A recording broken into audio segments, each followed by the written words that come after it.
Okay. So today we'll sing and discuss the sixth shloka. Today we're entering the sixth shloka.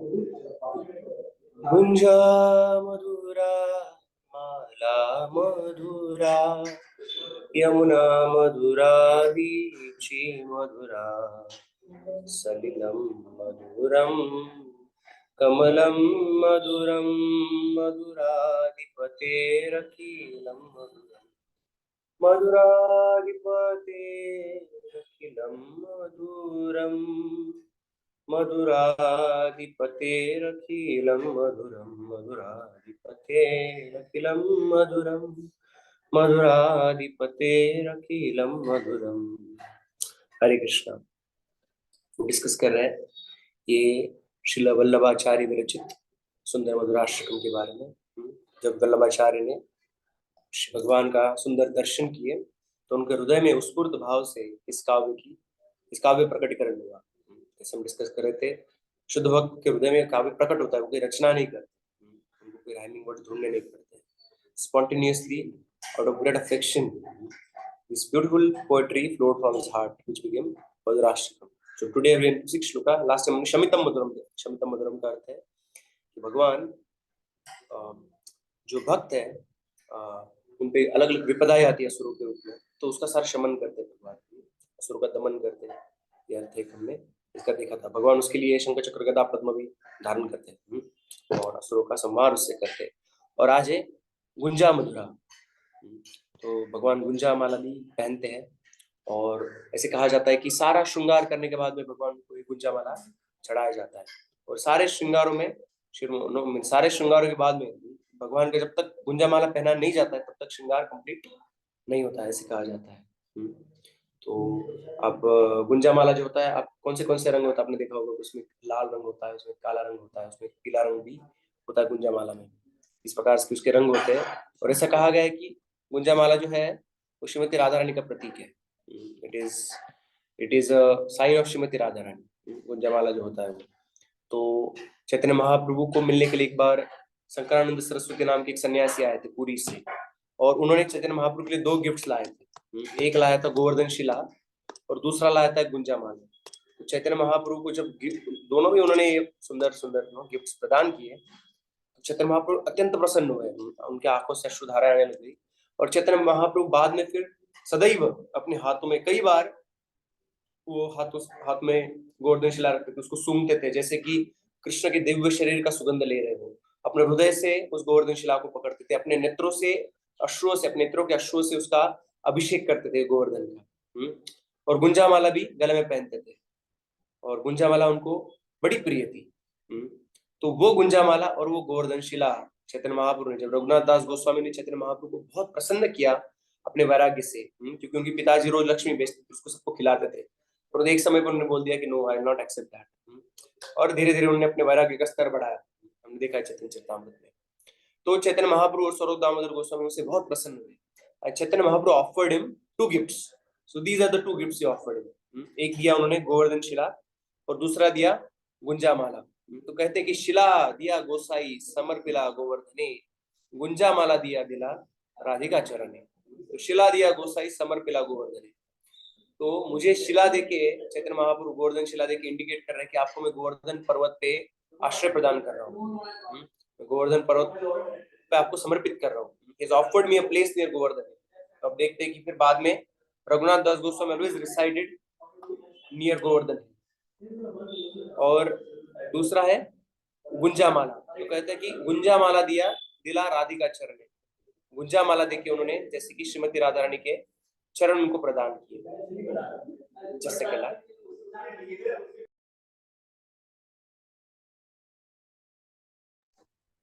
Yes. इस प्रकार से ये दोनों सुंदर सुंदर उपहार चैतन्य महाप्रभु ने रघुनाथ दास गोस्वामी को दिए. तो गुंजा माला श्रीमती राधा रानी का प्रतीक कैसे माना जाता है. और गुंजा माला आप देखोगे तो उसको फोड़ोगे तो बहुत जहरीला रहता है, अंदर का भाग रहता है. ऐसा हुआ है कि माला बनाते वक्त जहरीला भाग से स्पर्श होने से और खाने से गलती से लोग का मृत्यु भी हो चुका है. तो ये केयर लेना चाहिए. गुंजा माला मिला तो बहुत केयरफुल रहना चाहिए. मीन्स छोटे बच्चों के हाथ में ना दे, या उसका टूटा हो तो महाप्रसादी समझ के ना खाए उसे, क्योंकि by it's poisonous. बट ये भी एक है कि भगवान जब उसको कोई भी जहरीले वस्तु को स्वीकार करते हैं तो मधुर हो जाता है। हम देखते हैं कि यहाँ पे गुंजा मधुरा लिखा था, although it is very poisonous, but because Lord is accepting it, so it is called as Gunja Madhura, ऐसे कहा गया है। तो आप कई बार मंदिरों में देखोगे कि भगवान को ये सुंदर सुंदर माला गुंजा का सीड रहता है, एक्चुअली लाल, अपने पता नहीं लाल काला, मैं ग्रुप पे पोस्ट करूंगा, लाल कलर व्हाइट, उसमें 3 कलर रहते हैं, सबसे ज्यादा भाग लाल रंग का होता है, फिर भगवान ये पहनते हैं। और इसमें आगे आता है माला मधुरा, भगवान सुंदर सुंदर मालाएं पहनते, फूलों की माला पहनते। अपने मंदिर में देखोगे, इस्कॉन के मंदिर में तो बहुत सुंदर मालाएं बनाते माता जी लोग आते हैं, और मैं देखता हूँ कि 7 घंटे 8 घंटे, इतना सुबह 11-12 बजे आते हो, शाम को 6-7 बजे तक उनका सेवा चलता है। फूलों में फूल पिरो के माला चढ़ाया जाता है भगवान। एक बार एक गुरु के पास एक शिष्य आया, उसने कहा कि गुरु ने उनको सेवा दिया, मैं क्या सेवा करूं? तो गुरु ने कहा ठीक है, आप भगवान को माला पहनाइए। तो उन्होंने कहा कि इसके पीछे मूड क्या होना चाहिए? तो गुरु ने कहा एक्चुअली हमें भी समझना चाहिए हर एक सेवा के पीछे क्या मूड है, हम तो सिर्फ फिजिकली एक्सटर्नली सेवा नहीं करना चाहिए, अंदर हृदय में भाव भी होना चाहिए। तो गुरु ने उनको कहा कि ये जो माला आप अर्पण कर रहे हो, ये ब्रज भक्तों का प्रतीक है, ब्रज भक्तों का भगवान को अर्पण कर रहे हो, इस प्रकार से आप सोचिए। बोले ठीक है। और फिर वो सेवा करने गए, और फिर बाद में सुई लगाने वाले माला बनाने के लिए, तो जैसे ही सुई बनाने वाले हैं तो सुई उसमें डालने होते, उनको अरे ये तो ब्रज भक्त है, उनमें सुई कैसे डाल सकता हूँ? तो फिर बहुत लेट हो गया, वो सोच ही रहे थे, तो गुरु के पास वापस गए, बोले क्या हुआ, आपने माला नहीं लाया अभी तक सेवा के लिए? तो उन्होंने कहा कि मैंने सोचा ये तो ब्रज भक्तों का प्रतीक है, तो मैं सुई कैसे मैं डाल सकता हूँ, मुझे तो सुई नहीं डालना चाहिए। तब उन्होंने कहा, अरे गुरु ने कहा ऐसा नहीं है, आप ऐसे समझिए, ये भी भावात्मक है, जैसे फूल है वो ब्रज भक्तों का प्रतीक है, तो सुई भी सूचना का प्रतीक है कि इन ब्रज भक्तों को सूचना मिले कि बहुत जल्दी भी भगवान पे समर्पित होने वाले, अर्पित होने वाले, जिससे और खिल जाती है। तो सुई भी सूचना का प्रतीक है, इस प्रकार से उन्होंने कहा। तो इस प्रकार से हम देखते हैं कि माला ये हमारा प्रेम का प्रतीक है जो भगवान पे हम चढ़ाते हैं। और कुछ डिवोटी बहुत फेमस है, जैसे आप देखोगे साउथ इंडिया में अंडल बड़ी प्रिय है भगवान को, भगवान ने उनके साथ विवाह किया, तरंगनाथ भगवान ने। तो उनके पिताजी का नाम विष्णु चित्त था, और मदुरई के पास में एक छोटे से गांव में वो रहते थे, और रोज अपना काम करते करते बगीचा संभालते थे। वो बगीचा में बहुत सुंदर सुंदर फूलों के झाड़ उगाते थे, उसके रोज फूल तोड़ देते, पानी देते थे झाड़ों को, और उसको खत पानी देते थे, और उसके और उस फूलों को तोड़ के उसका सुंदर सुंदर माला बनाते थे, और रंगनाथ को रोज भेजते थे, रंगनाथ जी को अर्पण करते थे इस प्रकार से श्रृंगम में।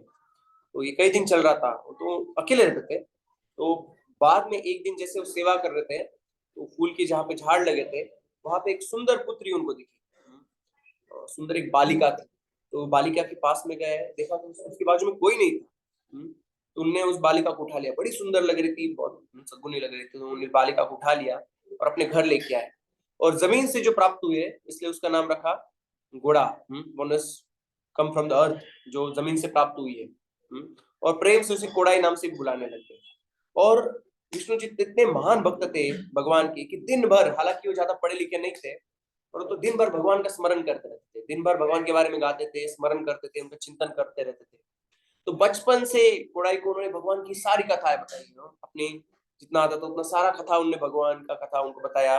और वो बचपन से भगवान का, ये तो सिर्फ रंगनाथ का प्रसाद ही खाते थे, रंगनाथ का प्रसाद छोड़ कुछ खाते नहीं थे, तो वही प्रसाद उन्होंने कोड़ाई को भी खिलाया बचपन से। और इस प्रकार से भगवान का कथा उन्होंने उनको सुनाया, और वो हार बनाते थे तो कोड़ाई को भी बाजू में बिठा के रखते थे, और वो भी देखती रहती थी इस प्रकार से भगवान का हार बनाना।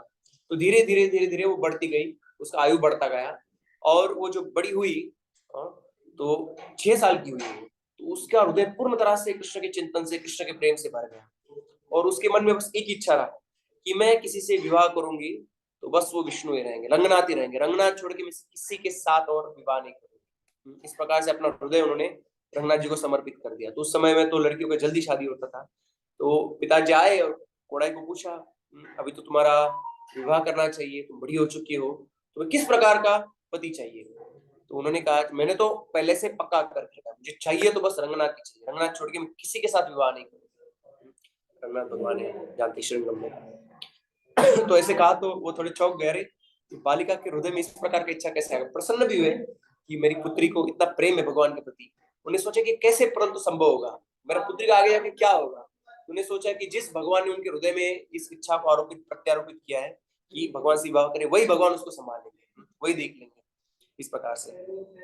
तो फिर और कुछ दिनों के बाद में वो माला बनाए थे और बाहर गए थे, तो कोड़ाई ने वो माला देखी, उनको लगा कि आज क्या करती हूँ मैं, ये माला खुद पहनूंगी और फिर ये माला भगवान को जाएगा और फिर भगवान ये माला वो पहनेंगे। तो इस प्रकार से हम हमारे जो फूलों का हार है, जैसे विवाह में हार का आदान प्रदान होता है, जो होने वाला पति वो पत्नी को माला पहनाता है, पत्नी होने वाले पति को माला पहनाता है, इस प्रकार से विवाह संपन्न होता है।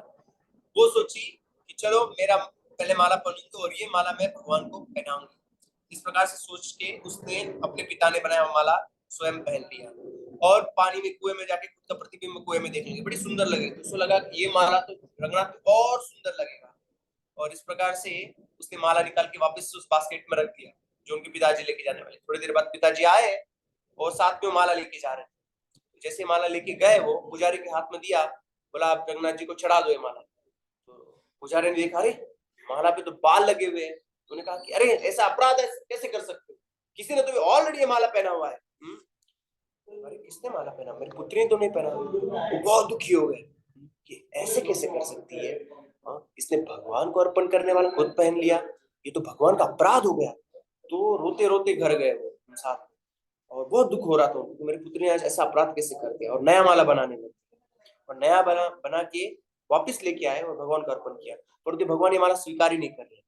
तो भगवान ने उनको कहा कि आपकी पुत्री का माला ही मैं पहनना चाहता हूँ, I want to accept garland wore by your daughter only, get that garland back. उसमें जो दिव्य सुगंध है माला में, उनका वो प्रेम का सुगंध है, उस प्रेम के सुगंध को मैं स्वीकार करना चाहता हूँ, बस वही मैं चाहता हूँ, इस प्रकार से। तो वो घर गए वापिस, और जब उन गोदा को भी पता चला कि अरे भगवान इस प्रकार से मेरा माला स्वीकार, बहुत प्रसन्न हो गए, एकदम झूमने लगे, नाचने लगे कि आज भगवान ने मेरा सेवा स्वीकार किया है, मेरा प्रेम को स्वीकार किया है।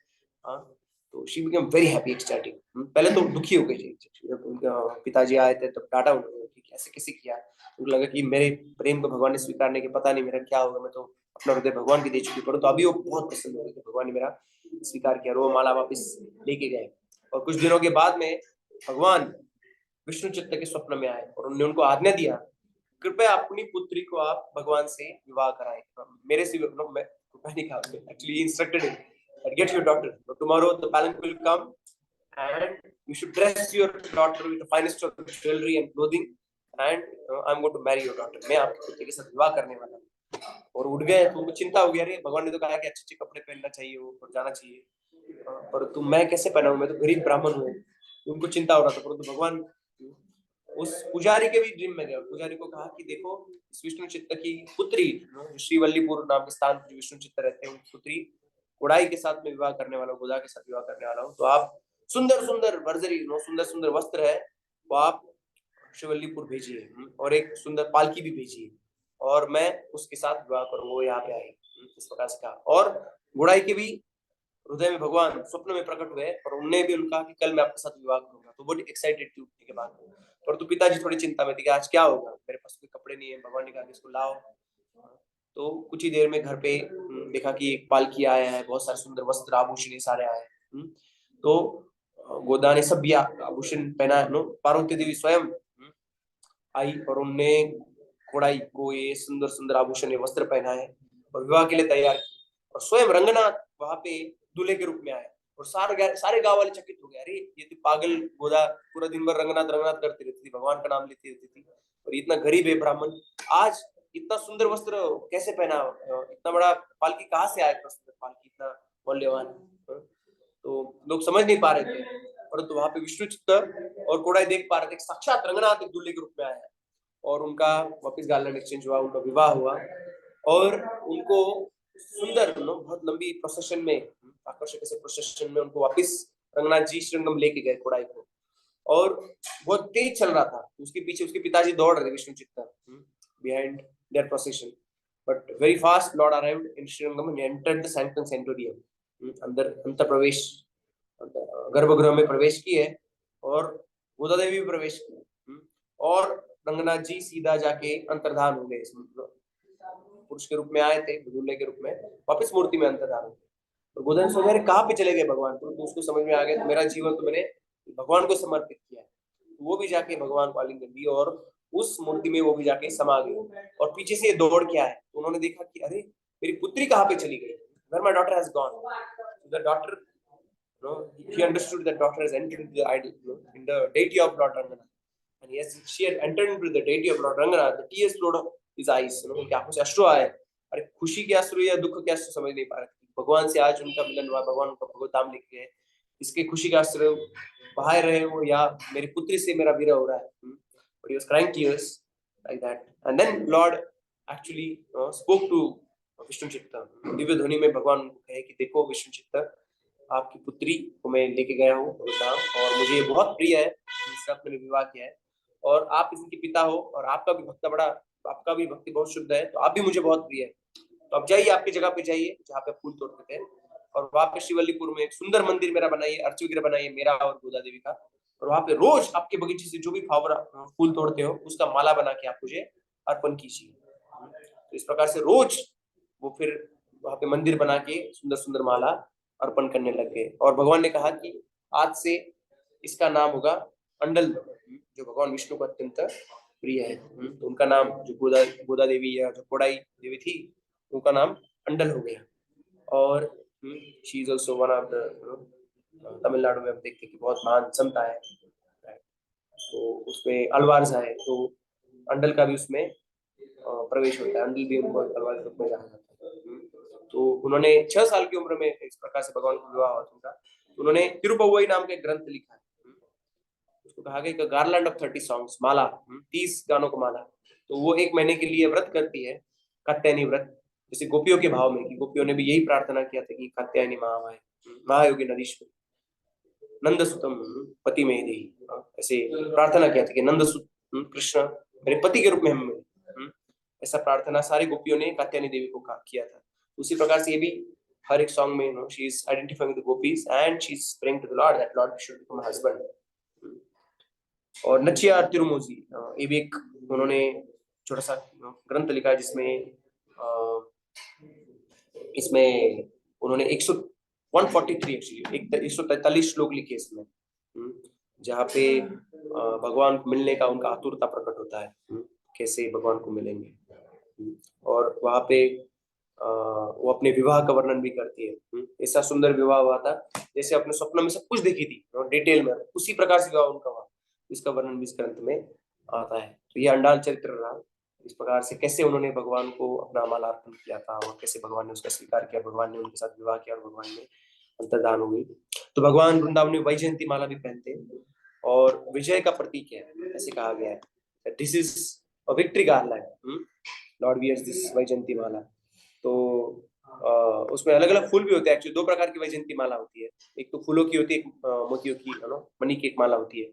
और जो फूलों की माला होती है उसमें होते हैं मंदार, कुंद, पारिजात, कमल, तुलसी, वैजयंती, ऐसे कहा गया कि मंदार होता है फूल, मंदार के फूल, कुंदा के फूल, कुंदा फ्लावर्स, पारिजात flowers and lotus flowers and tulsi buds is considered the Vaijayanti माला। और इसे कहा गया विशेष रूपेण जयति वैजयंती, कि भक्तों के हृदय के ऊपर भगवान ने जो विशेष विजय प्राप्त किया है, इसका प्रतीक है वैजयंती माला। भगवान धारण करते कि कैसे सारे भक्तों के हृदय पे भगवान राज करते। मुनि जनमानस हंस, और इसे कहा गया कि सारे मुनि अपना मन भगवान में लगा रहते, सबके हृदय पे भगवान छा जाते हैं। तो इस विजय का प्रतीक विशेष रूपेण जयति वैजयंती। तो हम बरहा पीडम नटवरपो कर्णयो कर्णिकारम विव्रतवास कनक कुशम वैजयंती च माला। भगवान भागवत में भी इसका वर्णन है, हम देखते हैं कि भगवान विव्रतवास कनक कपिशम वैजयंती च माला, भगवान पीताम्बर धारण करते हैं, विव्रतवास कनक कपिशम पीताम्बर धारण करते हैं, और ये वैजयंती च माला, वैजयंती माला भी भगवान धारण करते हैं। इस प्रकार से वर्णन है। भगवान अलग अलग फूलों का भी सुंदर सुंदर माला धारण करते हैं। तो कल हम थोड़ा सा और डिस्कस करेंगे, लास्ट के 5 मिनट हम ऐसे लेंगे इसका। मैंने अनाउंस किया था, माता जी ने चैट में पोस्ट किया है माला वो।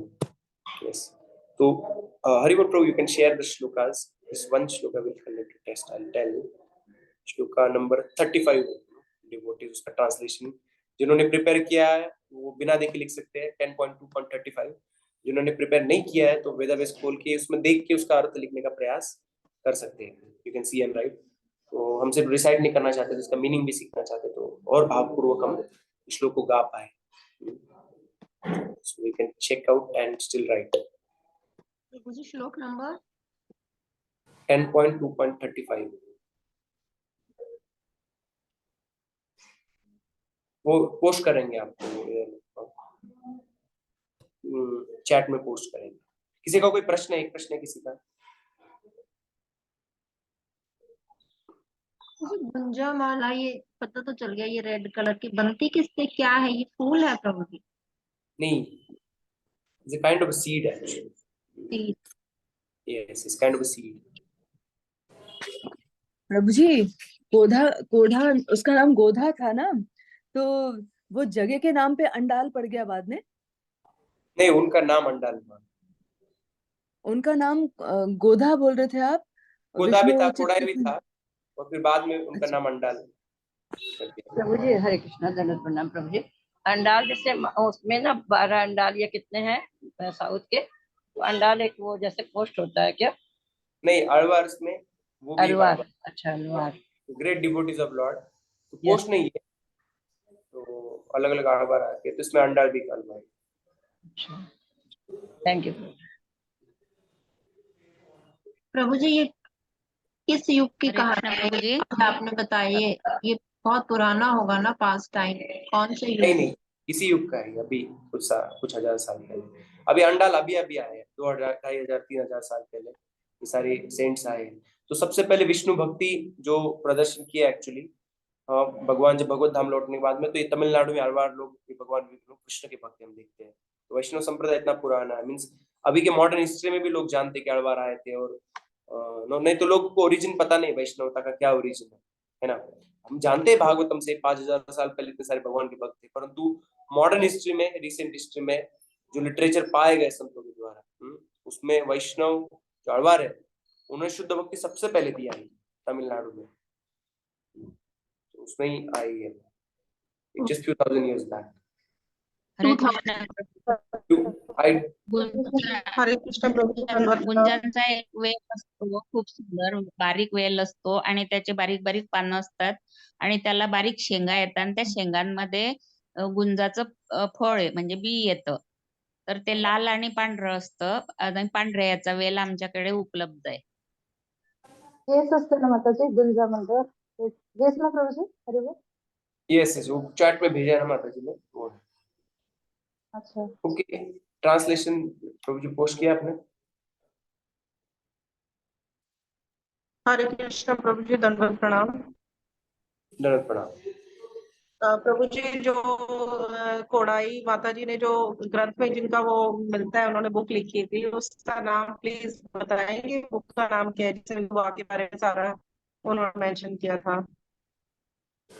एक तिरुपवई है, हमारे बालाजी मंदिर में एक बार रोज तिरुपवई का एक सॉन्ग लगाते थे, एक्चुअली उसका मीनिंग है तिरुपवई 30, उसमें 30 गाने हैं एक्चुअली, 30 भजन है, 30 श्लोक है आप कह सकते हो, और नचियार तिरुमोजी है कि उसमें 143 श्लोक है उसमें, नचियार तिरुमोजी। प्रभु जी प्लीज लिख के व्हाट्सएप करेंगे उस बुक का नाम? मैं ग्रुप पे भेजूंगा, ठीक है।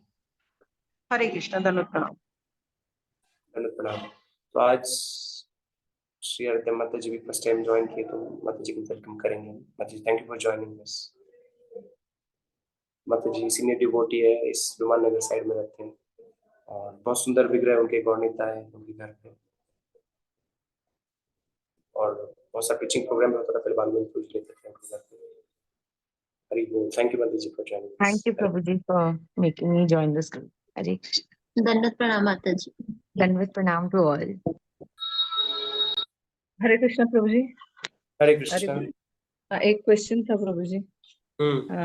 वो जो फूल है भगवान के हार में जो होते हैं वैजयंती माला में, वो फूल कौन कौन से है, वो थोड़ा सा बताएंगे तो अच्छा होगा। मंदार, पारिजात, कुंदा, तुलसी और कमल, ये 5 फूल होते हैं उसमें। मंदार, कुंदा, पारिजात, कमल, तुलसी, ये 5 फूल वैजयंती माला बनता है भगवान का। Thank you so much. अरे हिमांशु, आपने तो आज मीनिंग भी पोस्ट कर दिया ग्रुप में, ठीक है। जो डिवोटीज प्रिपेयर नहीं किए वो देख के वापस ऐसे लिख सकते हैं।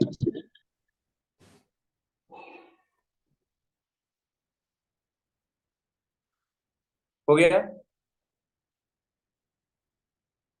इसका पॉपट तो बहुत बड़ा है। परपोर्ट नहीं लिखना आपको, बस उसका ट्रांसलेशन लिखना है उस श्लोक का। अच्छा। ठीक है, जो डिवोटी नहीं हुए वो आराम से कर सकते हैं।